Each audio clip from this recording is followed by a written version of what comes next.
చిత్తూరు జిల్లా పలమనేరు 100 పడకల ఆసుపత్రిలో రోగుల సౌకర్యార్థం మరిన్ని వసతులు కల్పించాల్సిన అవసరం ఉందని పలమనేరు ఎమ్మెల్యే అమర్నాథ్ రెడ్డి పేర్కొన్నారు. పలమనేరులోని తన కార్యాలయంలో ఆసుపత్రి కమిటీ మరియు సిబ్బందితో శుక్రవారం ఆయన సమావేశమయ్యారు.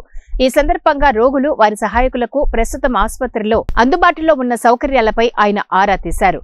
ఆసుపత్రిలో మెరుగైన సేవలతో పాటు వసతులను కల్పించాల్సిన అవసరం ఉందని, ఇంకా అవసరమైన ఏర్పాట్లు ఏవేవి ఉన్నాయని ఆయన వివరాలను అడిగి తెలుసుకున్నారు. ఆక్సిజన్ పైప్ లైన్, లిఫ్ట్ ఏర్పాటు, 10 స్ట్రక్చర్లు, బ్యాక్ రెస్ట్ బెడ్లు, రోగుల సహాయకుల కోసం బెంచీల ఏర్పాటు, దోమల బెడద లేకుండా కిటికీలకు మెష్లు, 34 పరుపులతో పాటు కంప్యూటర్, ప్రింటర్ల అవసరం ఉన్నట్లు ఆసుపత్రి సిబ్బంది తెలిపారు. ఇక అదేవిధంగా ఆసుపత్రి ఆవరణంలో తక్కువ ధరకు నాణ్యమైన ఆహారం అందేలా క్యాంటీన్ ఏర్పాటు చేయాలన్నారు. ప్రస్తుతం ఉన్న నిధులతో రోగులకు మొదటి ప్రాధాన్యత అవసరాలు ఉన్న వాటిని ఏర్పాటు చేసుకోవాలని ఆయన సూచించారు. మిగిలిన సౌకర్యాలను ప్రభుత్వం దృష్టికి తీసుకుని వెళ్లి పూర్తి చేసుకుందామని, దాంతోపాటు స్థానికంగా దాతల సహకారంతోనూ కొన్నింటిని పూర్తి చేసుకుందామని తెలియజేశారు. సమావేశంలో ఆసుపత్రి సూపరింటెండెంట్ మమతారాణి, ఆసుపత్రి కమిటీ సభ్యులు నాగరాజు, సుధాకర్ తో పాటు పలువురు వైద్యులు, సిబ్బంది ఉన్నారు.